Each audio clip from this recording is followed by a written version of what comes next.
तर श्री स्वामी समर्थ. स्वागत आहे आपले पुन्हा एकदा एका नवीन व्हिडिओमध्ये. सकाळी सकाळी छान तयार झाले, त्यानंतर मस्त अशी देवपूजा केली आणि आज पुरणाचा स्वयंपाक बनवला होता, त्यामुळे स्वामींना लगेच नैवेद्य दाखवून घेतला आणि मी पुढचं काम करायला घेतलं, जिथे की मी भरपूर असे नैवेद्य भरले होते, जे की आमच्या गावातील देवांना दाखवायचे होते. आज आषाढी अमावस्या होती, त्यामुळे सगळे नैवेद्य वगैरे देवांना दिले आणि मग दुपारून मस्त असा पाऊस आला. पाऊस थोडा एन्जॉय केला. त्यानंतर म्हटलं चला काहीतरी काम करू, म्हणून मग वाती वळायच्या होत्या, त्या वळून घेतल्या आणि गप्पा मारत मारत कधी झाल्या ते कळलंच नाही. आणि मी काही काम करते आणि आरू करणार नाही हे अशक्य आहे, त्यामुळे ती अशी मला मदत करत होती. मदत कमी आणि कामच जास्त वाढवत होती, कापूसच वाया घालत होती.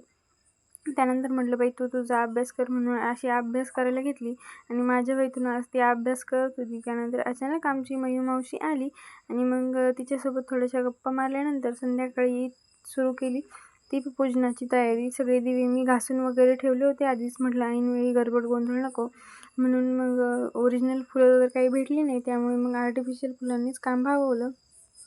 त्यानंतर सगळे दिव्यात वाती वगैरे ठेवून घेतल्या. त्यानंतर दिव्यांची पूजा केली, फुलं वगैरे जे सापडली ते ठेवले.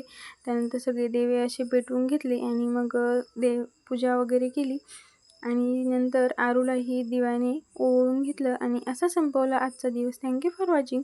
व्हिडिओ आवडल्यास लाईक, शेअर, सबस्क्राईब नक्की करा. बाय.